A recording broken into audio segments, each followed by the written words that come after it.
Narito na naman ang mainit na balita mula sa mundo ng politika. Isang controversial na isyu ang muling umakyat sa mga pahayagan matapos na ang 10 mga testigo ay nagsiwalat ng mga hindi kanais-nais na impormasyon patungkol sa di umano'y katiwalian na naganap sa palasyo. Ayon sa mga insider, marami ang hindi nakikita ng publiko na mga gawain sa likod ng mga pader ng Malacanang. Sa isang pahayag mula sa mga testigo, sinabi nilang may mga malalaking anomalya at katiwalian na nangyayari sa ilang ahensya ng gobyerno na may direktang ugnayan sa Malacanang. Ayon sa mga ito, may mga opisyal na sangkot sa mga hindi tamang transaksyon at mga iligal na gawain na ginagamit ang kanilang posisyon para sa pansariling kapakinabangan. Kabilang sa mga isyong ibinulgar ay ang hindi tamang distribution ng pondo at maling paggamit ng mga proyekto sa mga ahensya. Tinututukan ng mga otoridad ang mga aligasyon ng mga testigo na nagsasabing hindi lamang mga mahababang opisyal ang sangkot, kundi pati na rin ang ilan sa mga matataas na prangkong tao sa loob ng palasyo. Nagsimula ng magsagawa ng investigasyon ng mga kinauukulang ahensya ng gobyerno. Kasabay nito, isang malaking tanong ang sumiklab. Bakit ngayon lamang nagsalita ang mga saksi at ano ang naging dahilan ng kanilang paglanta? Ayon sa isang testigo, hindi ko po kayang magtakip ng kasamaan. Kung may magagawa akong mabuti, ngayon ko na po ipaalam ang mga nangyayari sa palasyo.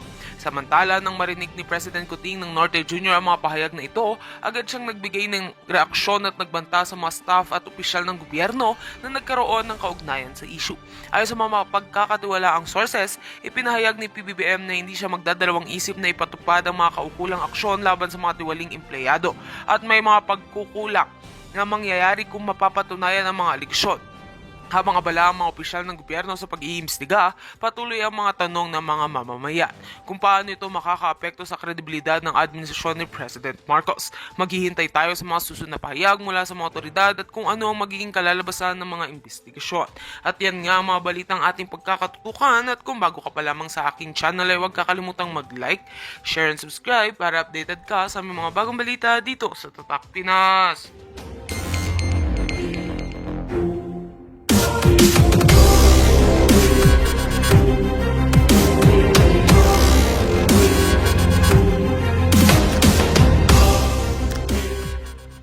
Ginemes na hindi pa kunin ng lupa, alright.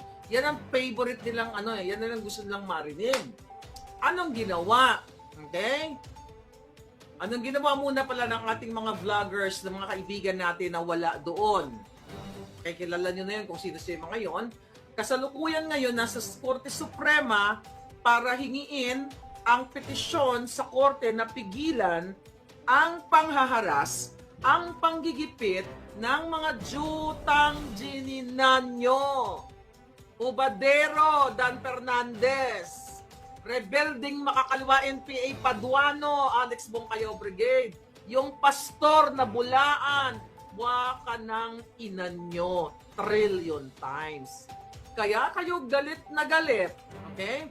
Sa amin, okay, dahil pikon na pikon kayo at gusto nyong sungal-ngalan ang bunganga o ang nganga bells namin para hindi na malaman ng taong bayan ang inyong mga kahindik-hindik, kabalbalan, katsok-tsakan, lahat ng kademonyoan.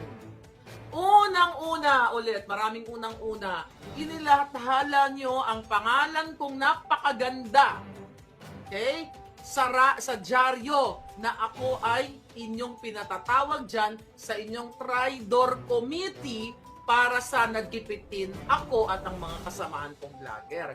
Ni isang toldok, wala kayong ipinadala sa email ko. Kahapon, isang araw pa ako nag-aabang kasi gusto kong umattend via Zoom. For sure, yun ay mga fake news nyo na kunwari pinatawag si Boljakera, si Maharlika para mailagay nyo kami sa dyaryo na ako, si Edwin Hamora, si Reyna, si Cathy Binag, si Atty. Glenchong, kasama nga, hindi naman vlogger yan. Di ba?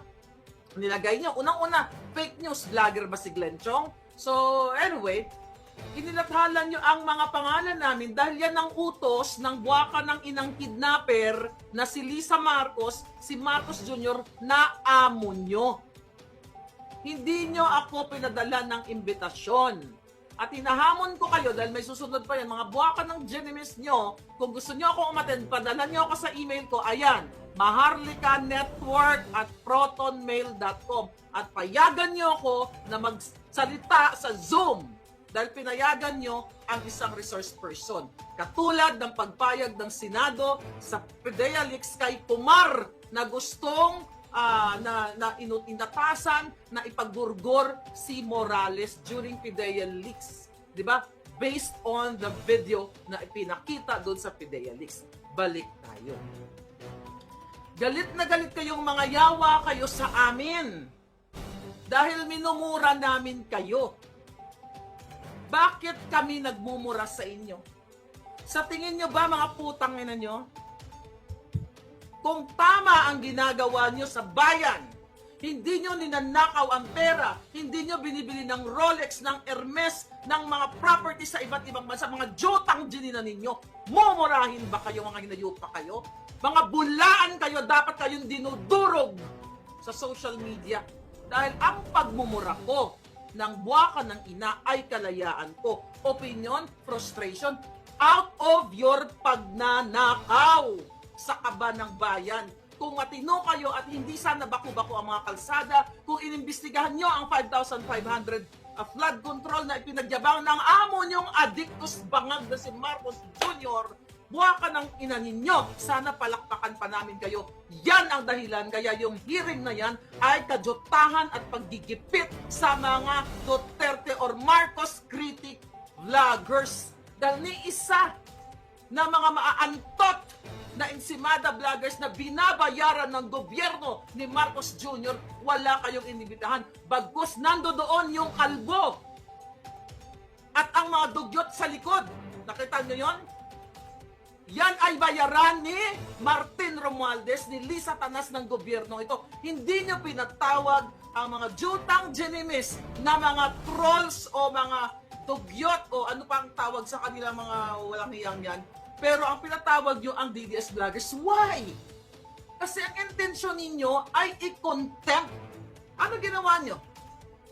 Mark Lopez, Joey, anong gusto nyo mangyari sa kanya? Ay sa kanila, di ba? Dahil sinabi ni Abante na minura daw siya ni Joey ng jutang ginines. At sinabi ni Mark Lopez na hindi siya attend kasi ang hearing na yon ay pag-curtail ng, kung tama ang pagkakaintindi ko, more on, ganun ang dahilan, ay panggigipit sa karapatan ng pagpapahayag, kaya nag-issue sila ng show cause order na kung saan papaliwanagin nila itong mga hindi umattend na mga vloggers dahil nga nagbigay na ng explanation na hindi yung hearing na yan ay isa lamang panggigipit sa mga vloggers. Anong pinagsasabi niyang puwaka ng ina niyong in aid of legislation? Nagagawa kayo ng batas for what? Anong batas sa freedom of speech na kalayaan ng pagpapahayag ng mga tao na gagawin niyo, i-amend ninyo? Nakasulat yan sa batas na walang pwedeng gawin, baguhin, amyendahan na batas sa pag-curtail o pagpigil sa karapatang pagpapahayag. Kaya kami, ang punterya ninyo, kasi yan ang utos ni Satanas na Judas. Okay? Ngayon, mga kababayan, ano pa yung mga eksena nila? Ang mga sinasambit nitong ni Abante, di ba? Gigil siya dito kay Joey na gusto niyang papuntahin kasi ang tapang-tapang daw dahil nagmumura, ganyan.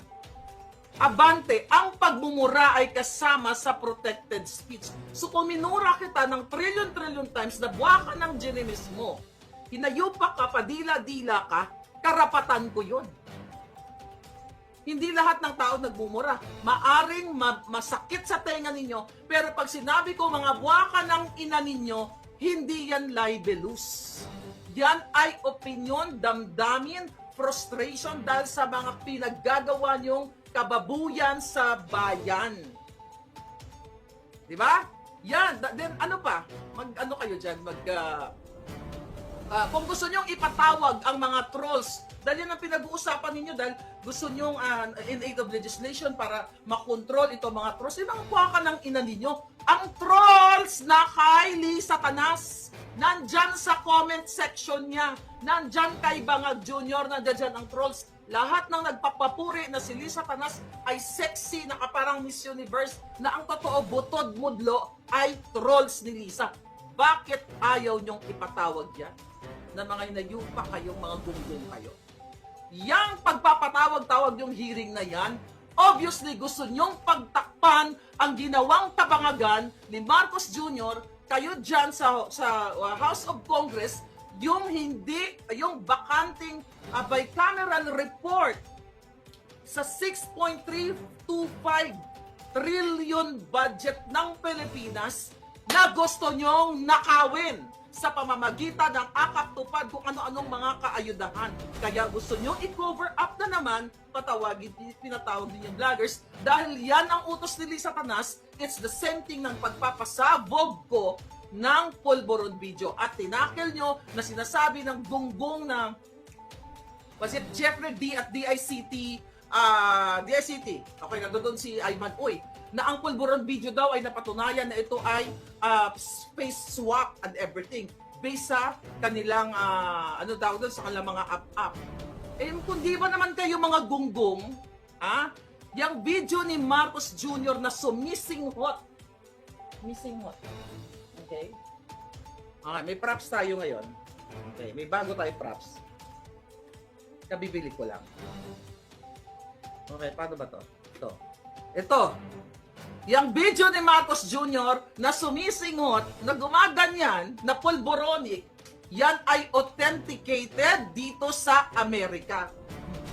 Ngayon, kung ang sinasabi ninyo na ito ay deepfake, ito ay nakakaapekto sa national security dahil gusto ni Marlica o ng sino man na i-destabilize ang isang gobyerno, anong petsa na?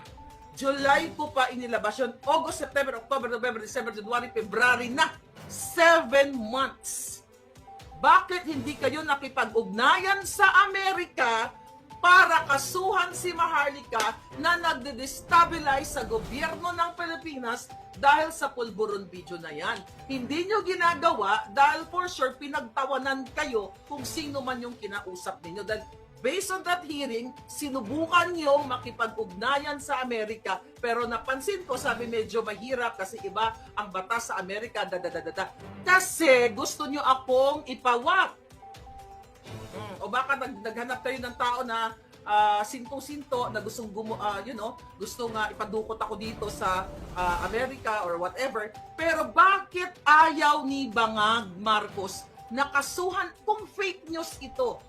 Ulit-ulitin natin mga kababayan. Sinasabi ko po na ang pagsisinghot ng pulburon ni Ferdinand Bongbong Marcos Jr. Adictos Benedictos, ito po ay authenticated dito sa Amerika ng isang forensic expert na sinabi sa report, pinakita ko na yan ilang beses, may article yan si Bobby Tiglaw, na yun ay talagang ang video na yon ay hindi po AI, hindi po deepfake, hindi po manipulated. In-explain na doon yung mga proseso ng forensic expert kung ano ang pinagbasihan niya kung bakit ito ay genuine. Diba? Kung matapang kayo, mga inayupa kayo, nasa inyo lahat ang kapangyarihan. Pera ng bayan, inahamon ko si Marcos Jr. na mag-file ng case against me patungkol sa video na yan. Pero hanggang ngayon wala. Ang ginagawa ay maghanap ng mga taong kaya nilang linlangin or manipulahin na nag-file ng case against me. Again, uulitin ko, proxy cases ni Lee Satanas, 4, 2 designer scammer, 2 politikong mga budol, 1 case dismissed with prejudice, 3 I'm still fighting. Yeah, and continue fighting laban sa mga hinayupak na to. So itong pinagsasabi nila, okay, galit na galit kasi sila dahil daw binumura daw natin sila. Tanginan nyo. Pati pag bumura natin, pipigilin niyo. Pati utak namin gusto nyong panghimasukan. Pati damdamin namin gusto nyong panghimasukan. Imbestigahan nyo ang buy scam na may nagnipula ni Lisa Marcos.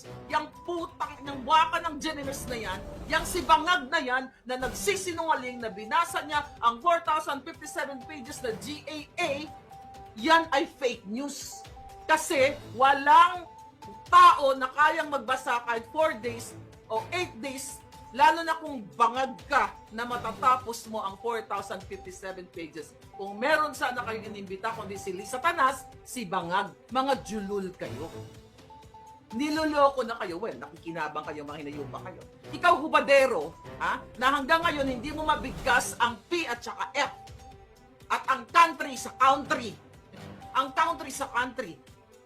Pag-aralan mo, total, may Google ka, i-Google mo, isungsong mo ang boto mo dyan sa kung saan man. Daw gago ka. Hindi kayo pwede batikusin? Pipigilan nyo kaming lahat? Martial law, ito ba ang gusto ni Bangag? Yang hayop na yan? Yang jutang sinimis na addict? 10 ng pamilya niya, addictos benedictos? Jutang ginilan nyo? Gusto nyo pang imasukan lahat ng opinion? Tapos yung mga dugyot? Yung mga kasinungalingan ng Marcos paid vloggers, laban kay Pangulong Duterte, laban kay Inday Sara, bakit hindi nyo pinatawag? Kasi, kakampi nyo. Yung katulad namin na nagsasabi ng katotohanan, yun ang gusto ninyong ipakontent at nagbibintang kayo na kami ay narko, suportado ng narko at pogo. Kung ako ay sinusuportahan ng narko, okay? Dapat dito ay nakulong na ako dito. Tanginan nyo. Ang tunay na narko at pogo, kayo lahat dyan na mga tiwali. Ang narko at pogo, si Lisa Tanas. Dahil sila ang protektor ng polboron, katulad ng alitagtag ng ni isa niya, ni wala ngayon. Ayaw nyo maimbestigahan yan. Nasaan na ang driver ng alitagtag na may nahuling 1.8 tons, naging 1.6, naging 1.4, naging 1.2. Ginagago nyo taong bayan. Pogo? Yung tarantadong Bangag Junior na yan, si Cassandra Ong nagbigay sa kanila ng pera, ang grupo ng mga Chinese na Pogo nagbigay sa kanila ng pera during the campaign. Kami, narko-pogo, magpakita kayo mga gago, ilalo ka na barbers. Ikaw barbers, nagjulul ka na, buha ka na genemis ka, 6.325 trillion times, magpakita kang hinayupa ka dahil may kapangyarihan ka, may pera ka, kung sino ilabas nyo na kami ay narko-pogo vloggers. Saan ang galing yan? Yan ay libelous. Yan ay, you stated it with actual malice. Yung sinasabi ko, na si Marcos Jr. ay addictus benedictus, may actual malice ba yan? Wala. Dahil alam ninyo mismo, sa komunidad ninyo, alam mismo ni Bangag na na-addict siya, ayaw nga magpapulburon testing. Galit kayo sa vloggers, kasuhan ninyo. Ang hilig nyo naman manggipit, di ba? Yan ang gusto nyo. Gipitin ang mga tao kasi gusto nyo silang bigyan ng burden, ng problema. Kasi syempre, kawawa naman yung iba, walang pambayad sa lawyers, yung time, bubisitin nyo yung mga nagtatrabaho, na mga, hindi naman lahat ng vloggers, yung vlogger lang ang mga pinagagawa. Yan ang purpose ninyo. Gamitin ang pera ng bayan para manggipit kayo ng tao. Tanginan nyo, hindi pa kayo kunin ni Satanas at pumantay lahat ng paan ninyo dahil mga salot kayo sa bayan. Sana nagkatotoo na lang ang sinabi ni Pangulong Duterte nung siya ay nag-speech ay sumabog yung buong Congress. Kung yun ay naging totoo nung sinabi niya, di sana burado na kayo sa lipunang ito. Di ba? Yes. Kaya kayo ngayon nagsisisipag sa pagpapatawag sa mga vloggers kasi gusto ninyong patahimikin para mamayagpag kayo sa eleksyon. At napakasinungaling kayong yung mga hinayupa kayo dahil kayo mismo ay bumibili o nagbabayad ng troll farm or troll firm. Huwag kayong magpanggap na kayo ay para sa in aid of legislation, para mag-craft ng mga batas-batas. Tanginan yung lahat. Lahat ng mga tiwali, napakasinungaling mo. At ikaw, Jeffrey at DICT, julul ka. Siyempre, ipagtatanggol mo as undersecretary si Bangag. Addict yan. Addictus yan. Ha? Yung mga sinasabi mo na, lumabas na ang Vera Files ba yun? O anong media yun? Lumabas na yun daw ay fake. Dadadadada. O, yun naman pala fake. Bring it on! Asan yung kaso? Marcos Jr., DICT, DILG, PNP, AFP, lahat kayo may nayupak. Di ba tinakot-takot niyo ako noong July na mga yawa kayo, na magkakaso kayo, 7 months na wala kayong kaso ha. Mga nayupak kayo ha. Tapos ngayon gigipitin nyo yung mga vloggers sa Pilipinas? Kasi kaya nyo silang takot-takutin? Buti na lang nasa ano na ngayon, nasa Supreme Court ngayon, naghahain ng petition for certiorari para pigilan ang kahayupan kasinungalingan na ginagawa ninyo. Kung patas kayo, nasaan ang mga dugyot? Yung mga dugyot na gumawa ng kwento laban sa akin, laban kay Pangulong Duterte, laban kay Inday Sara, hindi ba mahalaga sa inyo yon? Na kami ay ginagawan din ng kwento? Yung sinasabi ni Erich Sylvester Tulfo, na ako ay nakapangasawa ng afam na mayaman, sana totoo. Yung isa naman, may sinabi, ako'y pumatay. Hindi nyo ipapatawag yung mga buwakan ng inang yon?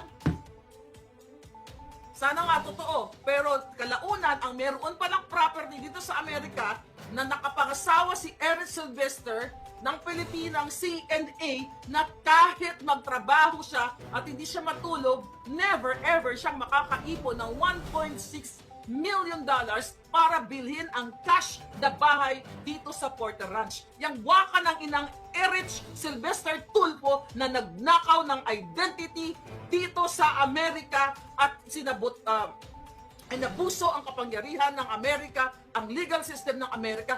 Yan dapat ang ipatawag nyo dahil ginagago ang mga botante at I hope huwag nyo butuhin na siya ay matulungin at everything, pero inamin na siya ay tag-TNT. Yan ay labag sa batas at nagnakaw ng identity. At nung inappoint si Eric Sylvester bilang isang kalihim ng Department of Social Welfare, siya ay Amerikano pa! Tanginan nyo! Yan ang ipatawag nyo! Hindi yung vlogger na minumura kayo. Karapatan namin na murahin kayo. Kulang pa yan. Kung ayaw nyong mamura, huwag kayo magnakaw, gumawa kayo ng tama, huwag nyong ibili ng Rolex, huwag nyong ibili ng Hermes, huwag nyong ibili ng properties, huwag nyong ipabibinyag sa anak ninyo na akala nyo royal, patulad ni Revilla, huwag nyong ibibili ng yate, lahat ng jet plane at kung ano pa, para hindi kayo mamurang mga inayupa kayo. Visit kayo. Naggalit niyo ako. Buti na lang 120/80 ang aking blood pressure. Ay, nako. What else? Huwag iboto ang Tulfo. Ngayon, mga kababayan, ang nakakaloka dito, ang sinasabi nila dito, mga palangga, ang ginagawa daw nila na paghihiring ay para magpasa ng batas at para magkaroon ng parang regulatory framework, chuchu, sabi ni Barbers, sa larangan ng social media. Ibig sabihin, gusto talaga nila kayong pangimasukan, pigilan, at ang pagmumura po, hindi yan libelous. Unless na sinabi ko na, jutang ginanaka Barbers, nakita kita na nakikipagtsuktsakan ka sa 10 kabayo na hindi naman totoo, gumawa, nag-invento ako ng kwento na sasabihin ko, jutang ginana, minura kita, jutang ginanaka Barbers, nakipagtsuktsakan ka sa 10 babaeng kabayo at nakipagtsuktsakan ka kay Lisa Tanas at na ganito, ganyan kayo. Nung gumawa ako ng kwento na kahit alam kong hindi totoo, ay sinabi ko yun. Hindi naman ganun eh. Ang sabi namin, sabi ko, jutang ginina ninyo. Imbestigahan nyo ang 5,500 control, imbestigahan nyo si Michael Ma na inappoint na Special Envoy to China na walang dokumento pero ginagamit ang kapangyarihan ng batas, ginagamit ang pera ng Pilipino, ng taxpayers' money, pero ayaw nyong imbestigahan. Yan ay public interest. Yung pagmumura ko na jutang ginimis, hindi yan public interest. Frustration namin yan. Kulang pa yan. Kung may kulam lang ako, tumba na kayong lahat sa ginagawa niyong panggagago sa Pilipino. Si Mel Robles na nagpanalo ng 433 winners, walang mag-imbestiga? Yung mga kaduda-duda na mga loan bettors, ayaw niyong imbestigahan? People's money yan. Gusto niyo ang mga vloggers, agipitin niyo para nga naman wala nang maingay. Just body. Hindi kayo ang magpapatigil sa akin hanggang sa huling patak ng dugo ko at mauuna kayo, pumatak ang mga dugo ninyong mga inayupa kayo, hindi kailanman kami titigil sa kakabati ko sa yung pinit ko ng mga itlog ng mga supot. Hindi ako titigil sa pagmumura sa inyo dahil karapatan kong murahin kayo. Hindi lahat ng tao nagmumura, pero ako, my favorite thing to do is murahin kayo ng mga jutang ginimis kayong lahat dahil sa ginagawa nyo panggigipit sa mga Pilipino. Ginagawa nyo lahat kayo na magnanakaw sa kabanang bayan. Public interest yan.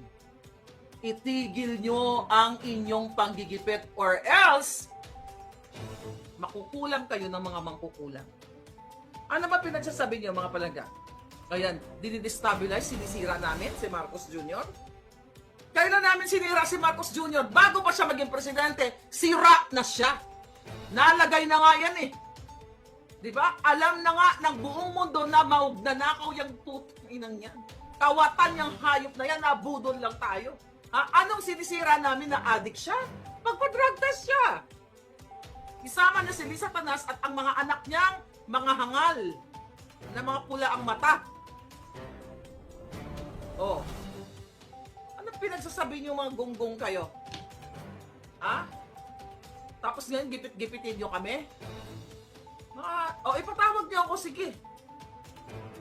Kasi kaya kayo, ayaw niyo ako ipatawag. For the record, mga kababayan, wala po ako natanggap na invitation.